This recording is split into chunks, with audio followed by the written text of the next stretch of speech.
The Moreness Show with hosts Sil and Beena is about to bring depth and value into your life.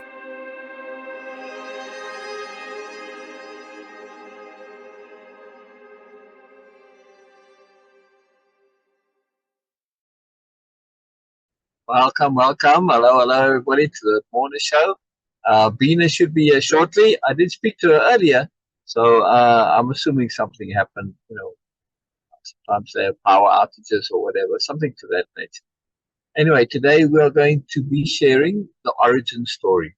The origin story is part of a continuation from last week. We were talking about the new nobility. And the new nobility is in itself not necessarily directly connected to Moreness culture. Now, of course, there's lots of Moreness in the new nobility, but the new nobility, they're a society that I created, a culture that specifically revolves around nobleness and learning and growth. And as such, and it's a whole long story involving the new nobility called the Beena series, Beena being the main character of it. And as such, there's obviously a lot that goes on, a lot involved in the story, and it's a culture, and the society, it's a whole worldwide, and the world that they live on, it's a story set in the future. The world that they live on is called Nobelia, hence the name of the website. Now, this is a culture to bring nobleness into our daily life, real, actual nobleness, nothing to do with titles or heredity. This is very important, right? Actually being noble. But this is not a necessity. It's not a mandate. It's not a supposed to, everybody should, none of that. No, it's just a choice for those for whom this is their predilection. Others focus on other things. And the entire greater culture, the agglomeration it's called, all the different planets and everybody, in a larger system, in other words, larger world, or the larger universe, everybody pursues their own personal predilection. The new nobility is a very specialized subset for those who have this particular predilection and desire and want in their lives. It's a very, very unique culture, very different. And the main point of this is coming to the origin story. And this is part of the cultural tradition. It's an oral culture, deliberately so. They have, obviously, it's set in the future, they have sophisticated technology, but they choose to be an oral culture for many reasons, mainly for the sharing of learning and growth, right? And it keeps things fresh. There's a lot of reasons to it, but that's kind of another whole, or do a whole show just on that alone. But the origin story now that we're going to share is a story that sets the foundation for the new nobility and for what it is to be a new noble, right? And this is its origin, because it goes way back to the origins of the new nobility, and it's formative for this the psyche, the psychology, the mood, the mindset, the attitude, everything about it, right?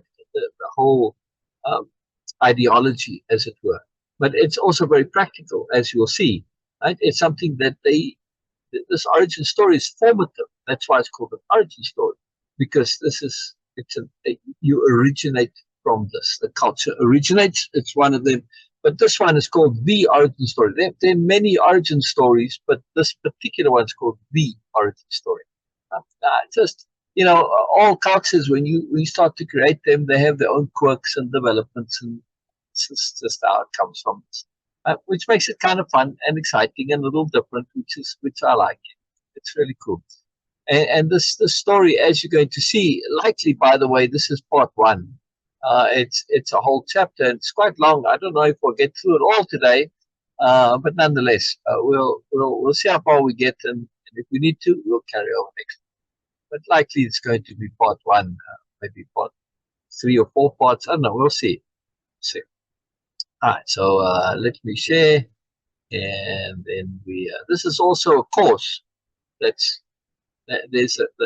based on this, which is like Way-Of-Impeccability or capital H hearing that one can do, then tasks and exercises, and there's moreness involved. Anyway, we'll just read it as a story today.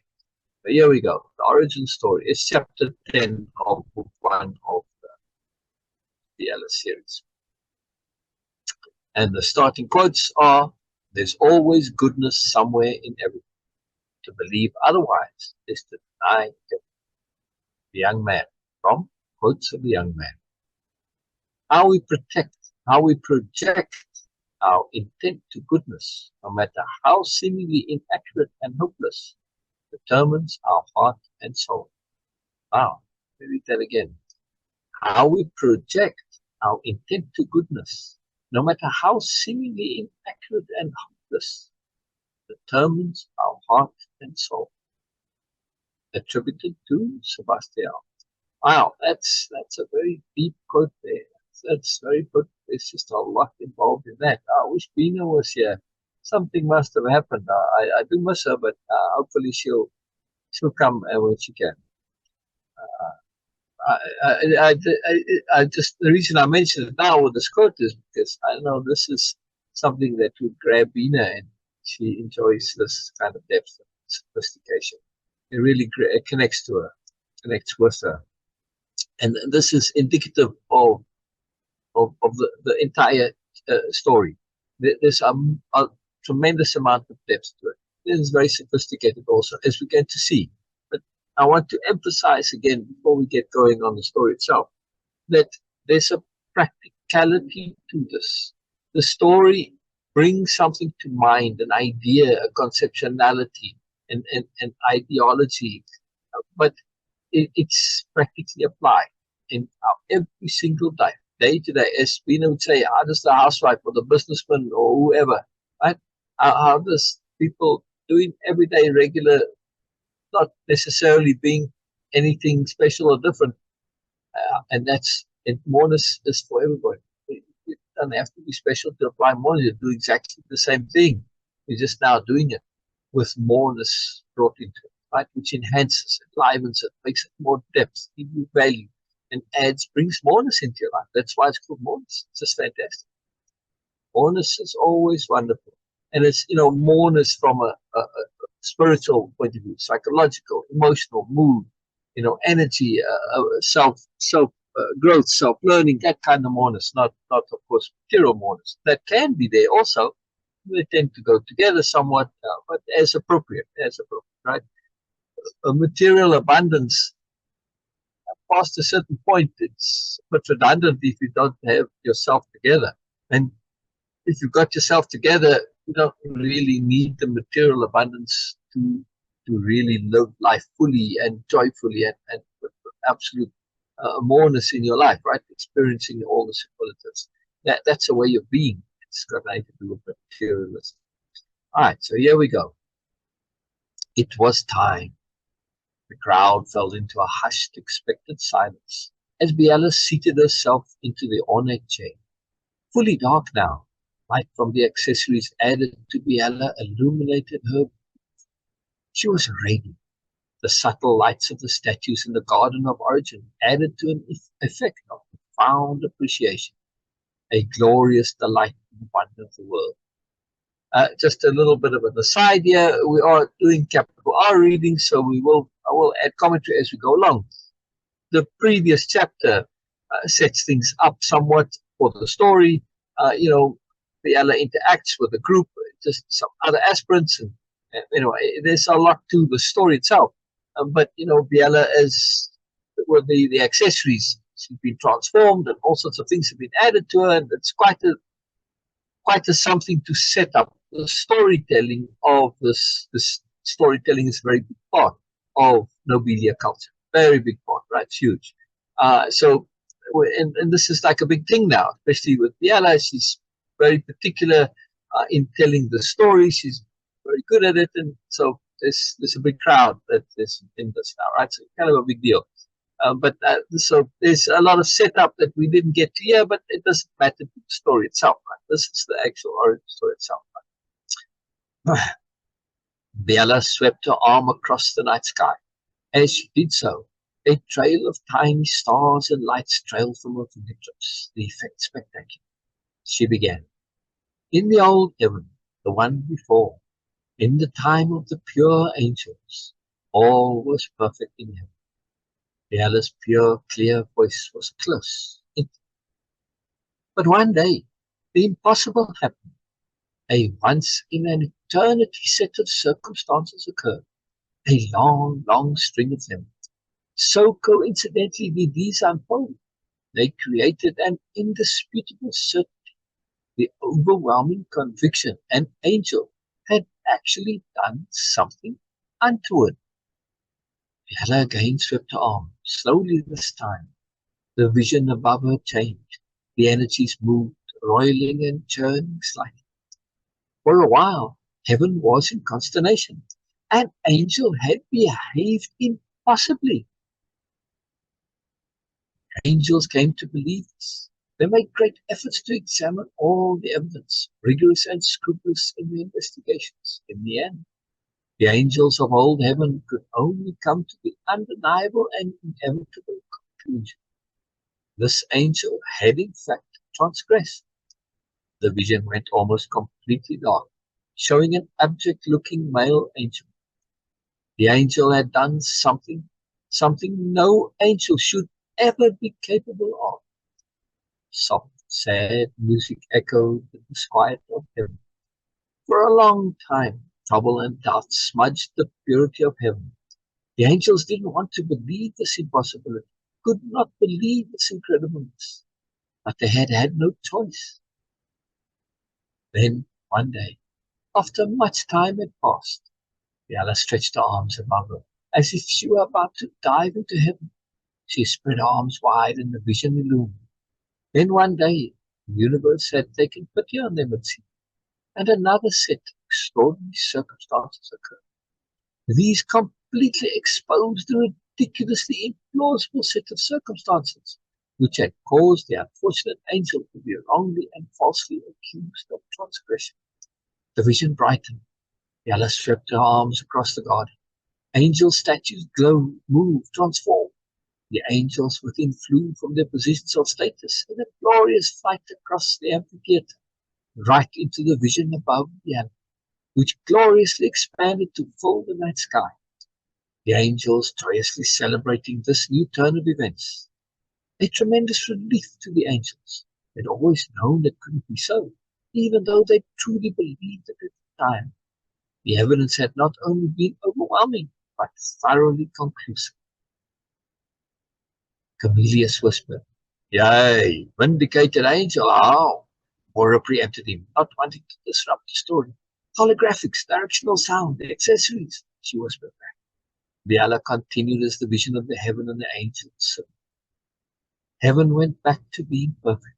All the angels perfectly happy, content once more. The music changed. All except one, the angel Illuminator, an angel of truth. The vision cleared of all the angels, except one, a petite angel with intense eyes, a resolute determination to her resolve. The angel Illuminator's commitment to perfection, fierce indeed, awesome to behold, equally potent, her commitment to integrity. Illuminator was profoundly troubled. Also, knowing for a fact the angel had transgressed, but at the time, the evidence truly had been indisputable. Even though Illuminator also had known it to be impossible, she had for a time changed her way of being to believe this. What especially bothered her was the perfection ideal. She'd come to realize in heaven it was fairly easy to be perfect because the circumstances were always perfect, with that one glaring exception. The vision showed a dark stain on him, far in the distance. The angel Illuminator was particularly troubled by the fact that in less than perfect circumstances, perfection had been compromised. The vision of old heaven transformed. A world came into view. So she undertook an impossible task. The angel Illuminator came down to earth to learn how to be perfect in the most imperfect of circumstances. I want to read that again because this is crucial to the entire story. and the sensibility of the story, right? Again, it's a myth. It's part of the myths and fables of the new nobility. We have to take it in this context, right? The angel Illumina came down to earth to learn how to be perfect in the most imperfect of circumstances. She came to earth to live amongst mortals as one of them. The angel above Biela lost her wings as she descended. The world faded from view, and the angel was alone. This came to be an unexpectedly difficult and complicated challenge. The task developed an unanticipated complexity. Her commitment to impeccability and perfection. Yes, yes, yes. She maintained her ideals no matter what. Never wavered, ever. Not for a second did she let go of the knowledge she was, in fact, nothing. Even though the peculiarities of circumstance may have forced her to seem otherwise at the time. She didn't waver. Complications and complexity arose from her not being able to compromise, since an angel can only do what is good for a mortal, regardless of how not nice it may seem. Another crucial point is be perfect in imperfect stances, and good isn't always nice, right? And for the angels in this mythology, in this story, the angels can only do what is good, no matter how not nice it may seem. The vision showed the angel interacting with mortals. This was their purpose, after all, to aid mortals to be good. The angel Illumina never wavered from that commitment.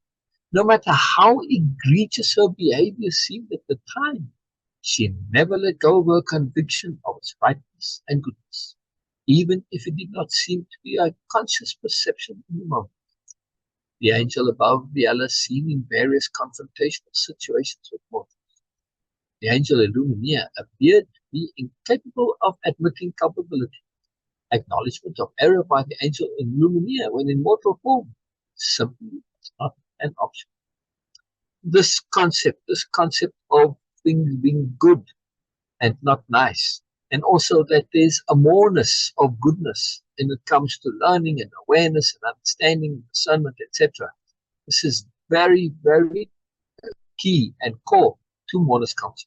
Right? Everything has value. It's on us to extract the value. The value isn't inherent in the thing itself. Right?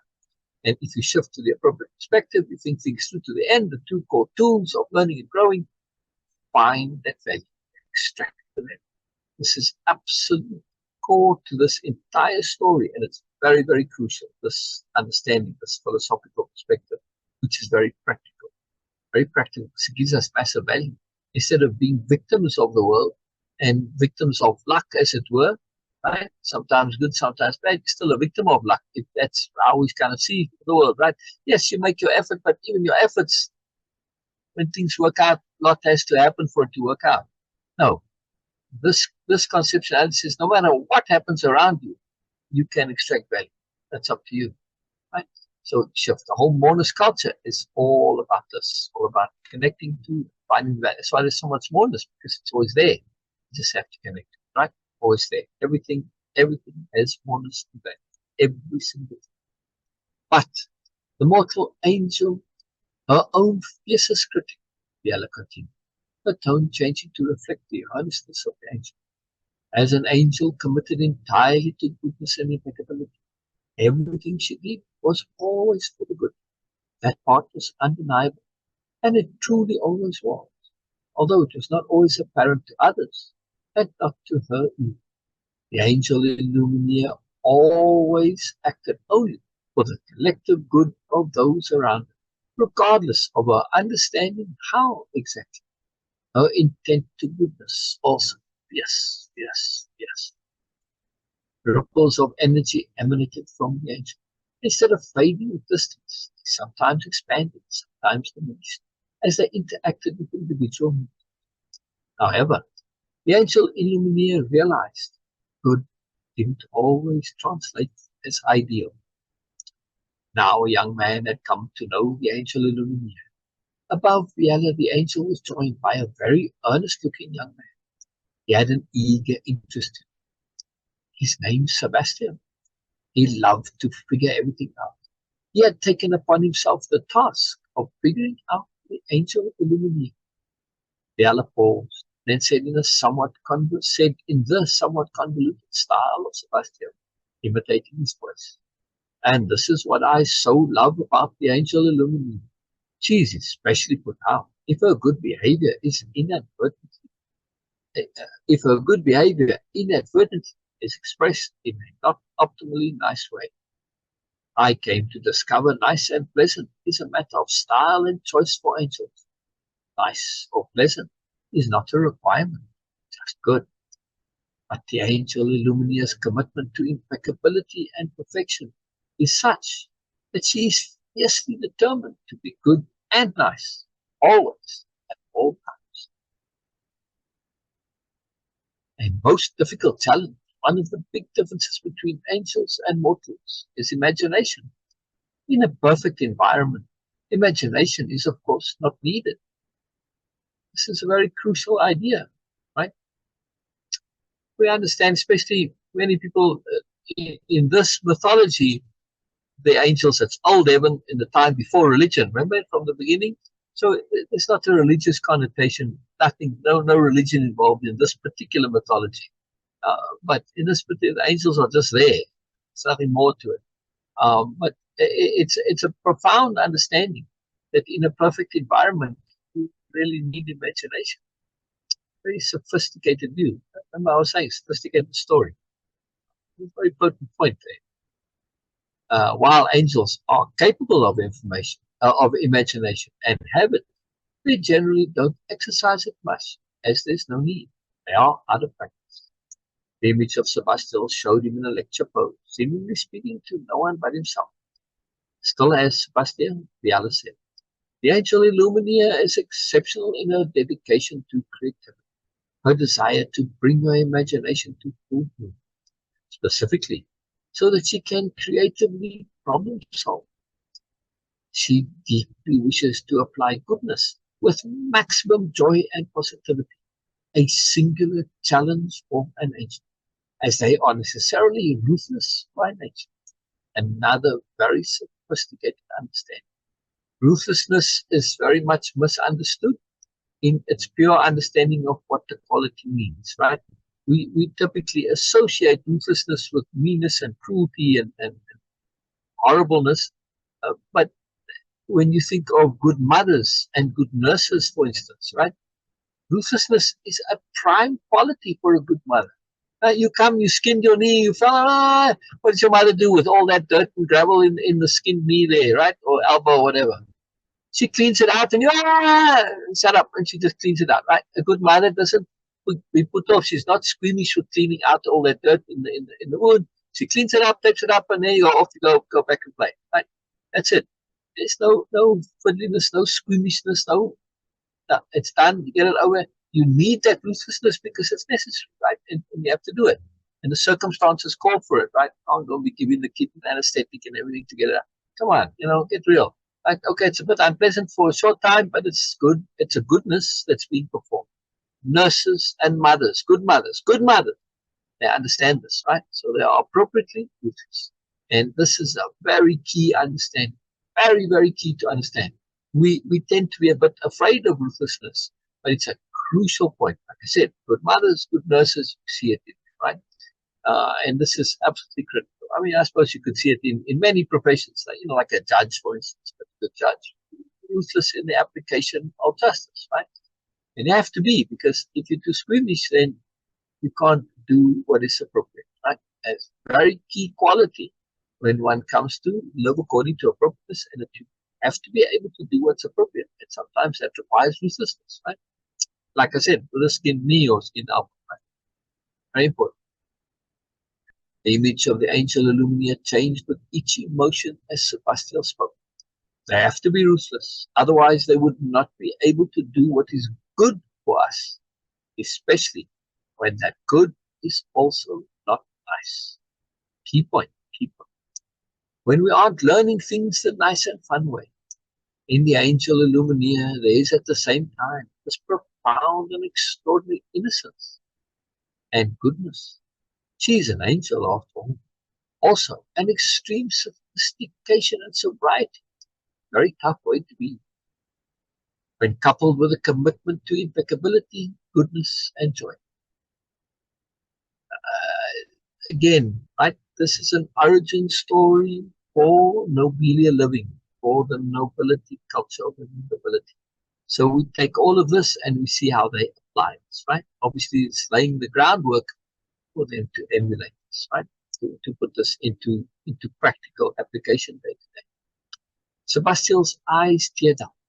The angel Illumina is so precious and beautiful, exquisite in her innocent fragility, sweetness, pure sweetness. It is why she is known in heaven as sweetness. The young man smiled the sweetest, deepest smile of love and happiness, growing older as he did so. And from this I have learned trust. To trust and treat all as angels. And from this I have learned trust. To trust, capital T, trust, and treat all as angels. Crucial key point of the whole story. Beela's voice as Sabastian took on a special emphasis for the word trust. It's all we can do, really, to trust in our own goodness, to completely trust we are fine and well when we are our own impeccable selves, however limited that may seem to us. When we fully make peace with ourselves, we can just be. Then good can come. Then we can relax and have fun. But first we have to trust in our own intent to goodness. Beela added dramatically in Sebastian's voice. When we trust, when we deliberately trust, when we trust where we are choosing to trust, when we trust like that, we are being courageous. For courage is nothing but deliberate trust. That tiny little feeling we have of things not being quite right, or of disquiet, or ill-at-easeness, or discomfort of some kind. That is the feeling which comes from being courageous. There has to be discomfort with courage. Because when we're being courageous, it's because there is some risk. Risk is threat. Risk should make us a bit uncomfortable. If not, we're fools. That discomfort is what keeps us alert, ready, alive. It's a necessary component of courage and of trust. We can take solace from them.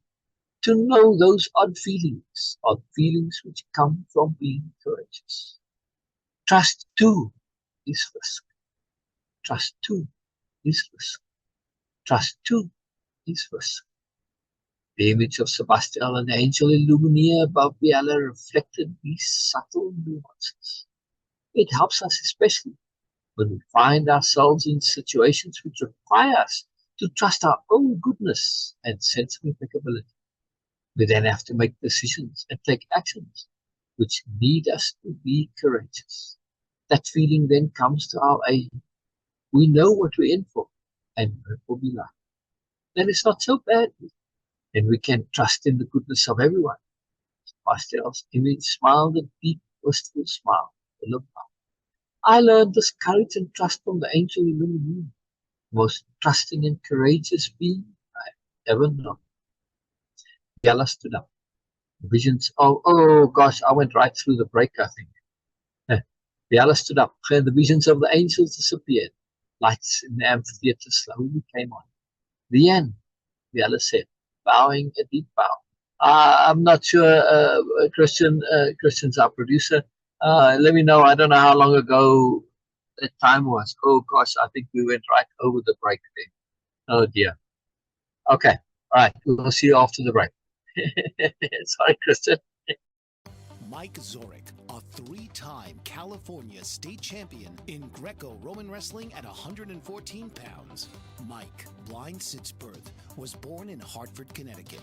He was a six-time national placer, including 2 seconds, 2/3, and 2/4. He also won the Veterans Folk-Style Wrestling twice at 152 pounds. In all these tournaments, he was the only blind competitor. Nancy Zorek, a creative spirit whose talents have taken her to the stage and into galleries and exhibitions in several states. Her father, a commercial artist who shared his instruments with his daughter and helped her fine-tune her natural abilities, influenced her decision to follow in his footsteps. Ms. Zoric has enjoyed a fruitful career doing what she loves. Listen Saturday mornings at 12 Eastern for the Nancy and Mike Show for heartwarming stories and interesting talk on the BBM Global Network. Are you struggling to care for elderly parents or a spouse? Do you wonder if being a caregiver is making you sick? Are you worried about taking time off work to care for elderly parents and balance work, life, and caregiving? Has caregiving become exhausting and emotionally draining? Are you an aging adult who wants to remain independent, but you're not sure how? I'm Pamela D. Wilson. Join me for the Caring Generation radio show for caregivers and aging adults, Wednesday evenings, 6 Pacific, 7 Mountain, 8 Central, and 9 Eastern, where I answer these questions and share tips for managing stress, family relationships, health, well-being, and more. Podcasts and transcripts of The Caring Generation are on my website, PamelaDWilson.com, plus my caregiving library, online caregiver support programs, and programs for corporations interested in supporting working caregivers. Help, hope, and support for caregivers is here on The Caring Generation and PamelaDWilson.com.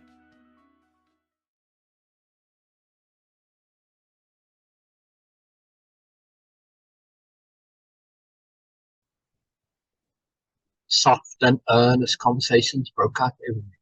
Ah, exclaimed Camillus to no one in particular. He'd been moved more than expected, adding, "That's wonderful," as Aki and Nora unexpectedly hugged him.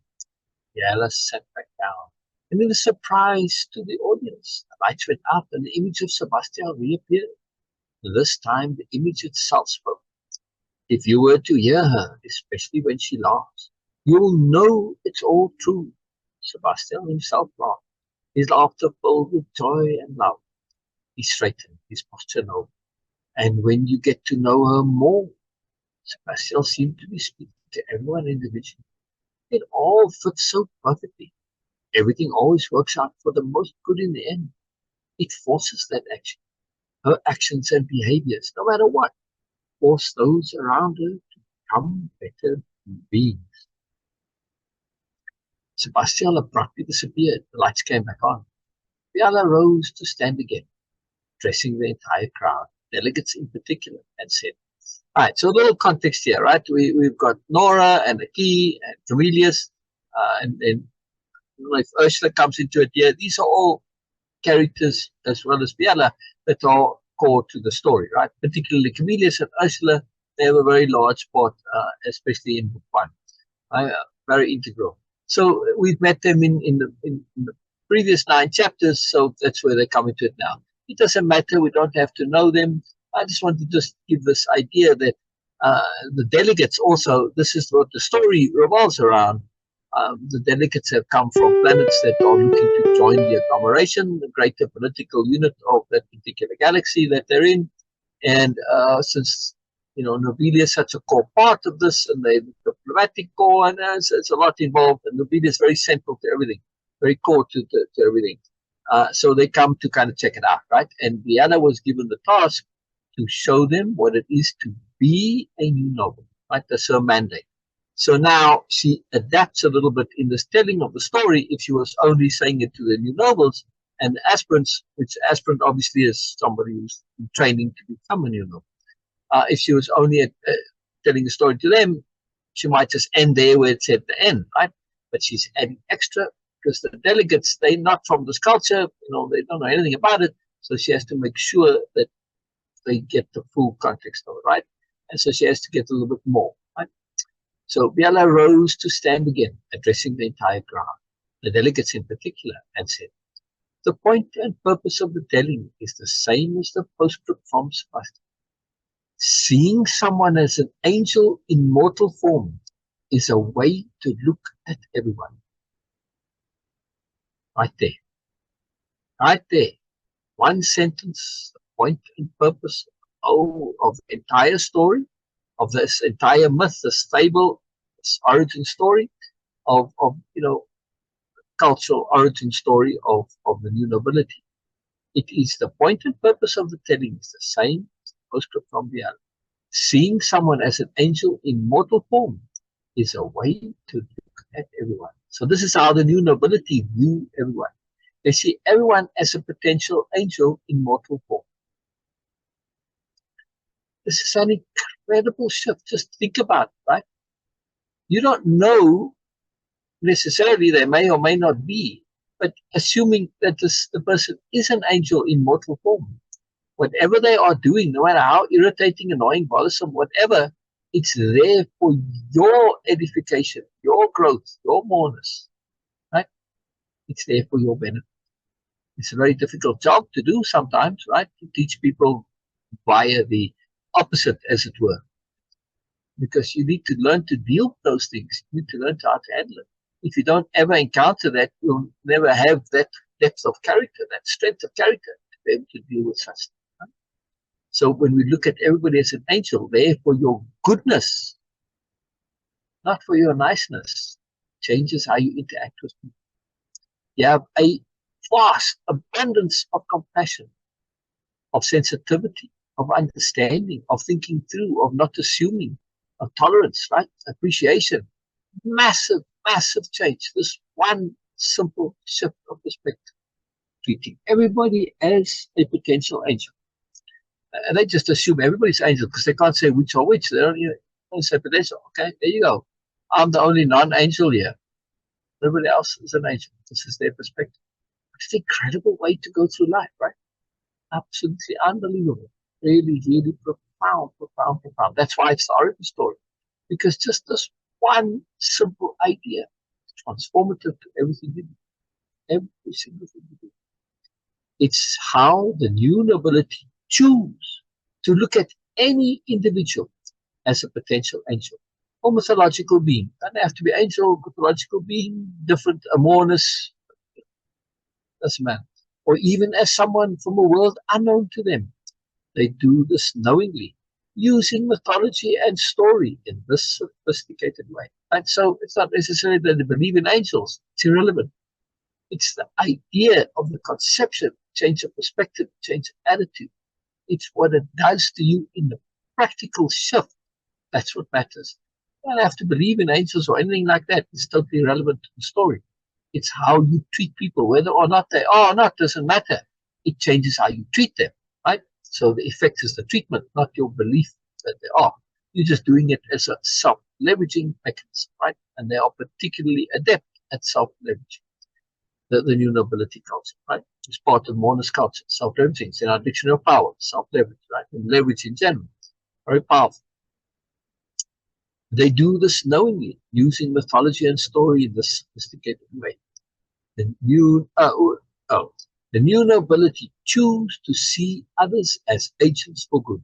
They choose to find good in all the individuals they come into contact with. If they are seemingly inconsiderate, it's to teach us not to make snap judgments, to force us to reconsider. If they are demanding, it's to help us to be patient. If they are annoyed and bothered, it's to aid our compassion, our tolerance. What an incredibly beautiful and noble perspective, right? Hence the new nobility. It's all because of this, right? This is an incredibly noble way of going about life, right? You're treating everybody in this profoundly different way. Absolutely incredible. Really, really beautiful. And magical, right? Lots of Moreness to it. Moreness on top of Moreness. No matter what they do, it's always to teach us something. Not to teach in the usual manner, for they brook no failure. Their mission is total success. So they force us to learn these things. We learn or we are miserable. But even being miserable doesn't really matter. We will learn either way. Again, an incredibly sophisticated philosophical perspective. Very practical, right? Philosophy has unfortunately become associated with boring, dry theory. No, philosophy is the original psychology of it. And when you look at old philosophy, when it started, love of wisdom, what it means. Wisdom is very practical. It's useful. So philosophy has to be practical, otherwise it's of no value whatsoever. Right? It's pointless, right? And we tend to I have this negative perception of philosophy. But, all songs have a philosophy in them. All stories have some philosophy in them, right? So philosophy is very common. We just don't recognize it, unfortunately. Right? Everybody has their own philosophy of life, philosophy of being. They don't necessarily put it into grand words and all that. But it's still there, right? And it determines how we live, how we behave, right? It really matters. So I guess this is the universe, that angel energy vibe coming in, right? That's just this particular time of year, but I know it just seems appropriate today. The angel energy around, please. Anyway, we learn or we are miserable. I'm keeping an eye on the time for the next break, Christian. We learn or we are miserable. But even being miserable doesn't really matter. We will learn either way. Biala pause to let that sink in. And this is, of course, a most sophisticated choice of view by the new nobility. They know full well none of it is likely true, but that matters not in the least. They choose to believe in finding good because it's a noble thing to do. It's one of the reasons the early new nobles came to be known as the new nobility. Well, the story is one that came to be handed down from the very first. End part 1 of chapter 10. I didn't realize it ended here. There's actually a lot more to the story, but I thought it was all in the same point. No problem. I can find the rest, but all good. I kind of forgot to come out of the screen share. So just looking at the screen. There we go. Here I am again. Yeah, all good. All good. Anyway, so I'll find the next part in a moment. Part 2, yeah, and then we'll continue. I just wanted to, while I find the part 2 here, that this is the whole point of the story is because it's an origin story. It is to take the essential understandings, the essential ideas, the essential viewpoints, and ideology and apply it. Right? The entirety of Moreness culture, it's always about application. You'll hear this from me over and over again. Without application, it's all meaningless. Right? So this is the key. The story gives much to apply, much to do, much to live. So 1 minute to break. All right, Christian. Then before I carry on with the next part here, we can just go to break right now. That's fine. Dr. RC will share extraordinary resources and services that promote educational success, as well as making a difference in the lives of all social workers, as well as the lives of children, adolescents, and teens of today. She will have open discussions addressing many of the issues that we face about our youth and how being employed in the uniquely skilled profession of social work for over 18 years has taught invaluable lessons through her personal experiences. She will also provide real-life facts, examples, and personal stories that will confirm that why serving as a child advocate is extremely beneficial when addressing the needs of the whole child. Listen live to Dare to Soar, Saturdays, 10 a.m. Eastern on the BBM Global Network, and tune in radio as Dr. RC will provide thought-provoking information that will empower, encourage, and strengthen students, families, and communities across our nation. You can also visit her at soarwithkatie.com. Author, radio show host, and coach John M. Hawkins reveals strategies to help gain perspective, build confidence, find clarity, achieve goals. John M. Hawkins' new book, Coached to Greatness, Unlock Your Full Potential with Limitless Growth, published by iUniverse. Hawkins reveals strategies to help readers accomplish more. He believes the book can coach them to greatness. Hawkins says that the best athletes get to the top of their sport with the help of coaches, mentors, and others.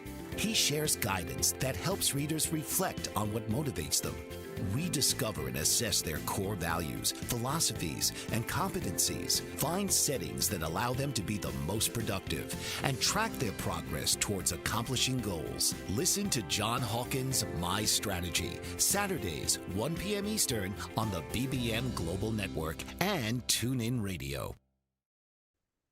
And we're back with part 2 of the origin story. uh, the story, it breaks here because now we get into a very key part of all storytellings, the takeaways and repeatbacks. It's something that I utilize this mechanism in all the programs and courses that I have. Because if we don't do a repeatback and a takeaway, then don't know for sure if we've actually understood properly. So the repeat back is literally repeating back what you've heard in your own words. I remember as a kid, right? The parent or the teacher would say something and Johnny's standing there, yes, yes, yes, do you understand? And then nod, yes, yes, yes, that vigorous head nodding, right? I can't do it, my head gets hurt when I do it. But now kids, they nod their head wildly like that. Yes, yes, and as soon as they're done with the explanation, off they go. And then they tell their friends what the parent or the teacher just said. And now they were standing there, yes, yes, I understand. And they will ask, do you understand? Yes, yes, yes. And they run off and they say something completely different. No, that's not what I said, but it's too late. They're gone and they passed on and it's completely different. Right? I experienced this many, many times. And it really fascinated me that, yeah, you've got somebody who believes they understood. The child's very earnest, right? But then they go and they explain it, they heard completely something else, entirely different, right? Not even just like more or less. No, sorry. It's just absolutely fascinating. And therefore, part of Moreness culture, and particularly for the new nobility, because they're all about learning and growing, right? The entire culture revolves around it. They do repeatbacks of every word. So whenever somebody comes and they share a point, they say, let me see if I understand you correctly. And then they'll repeat it back in their own words. Then the person whose point it was, the original poster or the author or whatever, will say, well, actually, no, I didn't quite mean it that way, or and then they'll explain a bit more. Or they say, yes, you got it, you understood what I mean, right? So it's a confirmation. Unless you check, you have no idea. This checking, by the way, all of our communications that we have online, they all do this. When I send a text to you, right? What happens? That text goes, and your phone will then text me back. Right? And say, is this what you sent me? And then my phone will say, yes, that's what I meant to say. And if the message that came back matches the message that I want to send, then I send and say, yes, confirm. So there's always this checking. Everything goes back and forward all the time, right? Which is quite amazing. Yeah. So there's always a check, come back, and then the confirmation. Otherwise, it could get corrupted. And then your phone just believes that I'm sending you corrupted information. See, but we don't do this in our communication with each other. And boy, when you actually start to do a repeat back, just try it. Just ask your partner or your children, whoever. Say, make some point, some observation, and say, could you repeat back what I just said, please, in your own words? You'll be amazed. Be amazed. People cannot do this, and they're like, and then they sort of acknowledge, well, I really didn't quite know what you said, or it doesn't stick in their brains, right? So they may have understood it while it's happening, but because they don't repeat it back, it's just in that temporary memory, like your RAM on your computer, right? You switch it off, everything's gone, right? And save your work. Same thing with our brains. So we need to transform it not into long-term storage, because that's just data, but we need to transform it into updates for our actual operating system. And when you do a repeat back, you put it in your own words. Now you're transforming it. You're making it your own. So making it your own, hyphens, this is in a dictionary of power. It is absolutely crucial and essential to learning. If you say something, no matter how profound it is, unless I make it my own, it's your idea. And I don't typically tend to adopt it and live it and be it and become it and add it to my way of being and my way of living. Why? Because it's yours, not mine. It can only actually be used if I make it my own. It's just how we set up, but it's kind of a duh. Right? It's like your computer. When the information's on the hard drive, right, the update, you downloaded it, but you haven't implemented the update. It means nothing. Your computer hasn't changed, even though the update is sitting there on your hard drive, ready to be implemented. You have to actually unpack that file, open the file, implement it to change the operating system, right? Or the software, whatever. And likewise, we need to do the same thing. language is a crucial mechanism. And when we say things in our own language, this is a mechanism for updating your own operating system. Very, very powerful. The takeaway is to say, oh, I heard you say this, right? And now, and I repeat it back, I understand what you are saying. However, for me, my takeaway is, okay, I get this. Those are things that I've sort of known for a long time. And your point also is something that, yes, it's a part of me, so it's not something new. However, it stimulated this idea, or I see this consequence, or I see this extrapolation from it. Those are takeaways. Or I said, wow, yeah, this is something new. This is something I want to take away with me and think about it and process it, and make it my own and integrate it and implement it and incorporate it into my system, right? So the takeaways are that which we find valuable, what we find interesting, that we find potent, that we want to have more, we want to connect it, we want to remember, etc. Takeaways are incredibly valuable, but they aren't necessarily directly connected to what was shared. It may be or may not be. It doesn't matter. Takeaway is value. So RepeatBack ensures that you understand. Takeaway is what is of value to you, right? And you'll be surprised. I'm listening to something and I may get something that comes as nothing whatsoever apparently to do with what was being shared, but it's valuable to me, right? So when I share this, likewise, I'm making that effort to express it, which, writing or talking about it, when you express something deliberately, you tend to now put it into your operating system, yes, in a more deliberate way. So especially when you're adding it as value, with that emphasis, you retrain the brain. So there's a sophistication, learning, understanding, philosophy or psychology of learning that comes into all of these mechanisms, right? Like RepeatBacks and TakeAways. And we're going to be getting into this now. We're going to see how this happens. Now, because of the delegates, it's slightly different because the delegates, again, they're newbies to this culture and they're a bit clueless, right? They're politicians for the most part, which makes them even more clueless, right? It isn't within the context of the story. But they're a vehicle, a mechanism which enables the story to unfold in a way which gets Beena as her mandate, right? She's now sharing. So it gets her to explain things which otherwise she wouldn't necessarily explain, right? So they're very helpful for the story. We get to really see in depth. And Beena, we get to see her being a new noble. And we get to see things from the inside of Beena. This is very rare in stories when you have, Beena is an ideal, an avatar, something that we aspire to. She's an ideal person, but realistically so. And when you have Moreness characters, we very seldom see them from the inside. Never, as far as I know. Beena is an exception in this case. Right? It's always somebody's opinion that they are like, wow, they know this one special year. It's always from an external point of view, and you never really know what's going on inside them. You don't know how real this is. But when we get to hear this from Beena, we get to see her psychology. That's very, very powerful, very good. All right, so we don't have much time left here, so we'll just get a little bit started, but it will set things up for next week, right? So it's pretty cool. All right, so let me screen share again here, and then we continue reading. I love the story, by the way. Personally, it is not only transformative in my life, but it makes my interactions with others vastly different. I have wonderful interactions with people that just everyday people, right? You don't go down to bureaucracy or in the supermarket, wherever, right? Doesn't matter. Anywhere I go, I have wonderful interactions because of the application of the underlying understandings and philosophies of the story. I actually do apply it. And it's transformative. It's absolutely transformative. I really love the story. It's very big. Right. It's my share button. Oh, let's continue. Let's continue. We'll just get started, but it will set things up nicely for next week. Right, so this is part 2.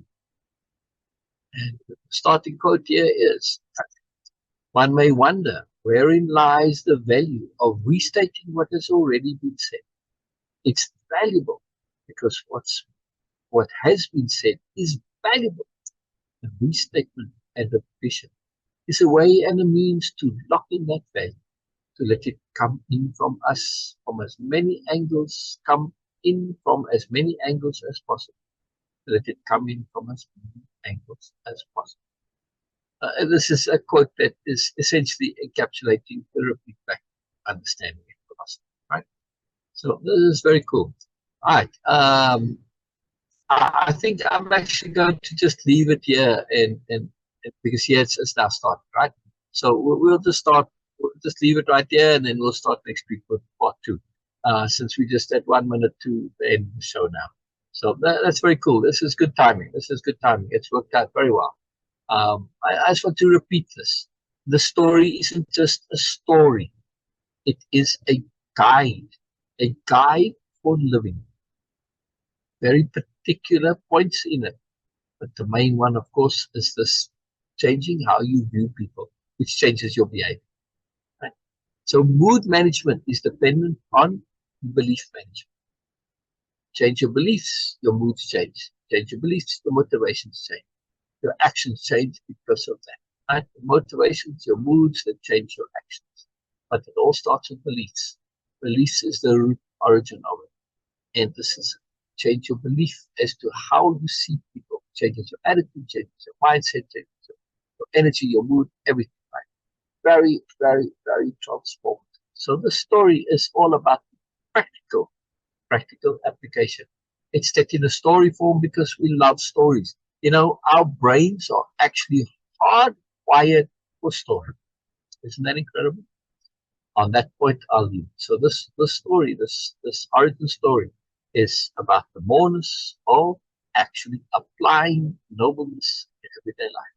We'll continue next week with part 2. Bye-bye, everybody. Thank you for being here. Bye-bye.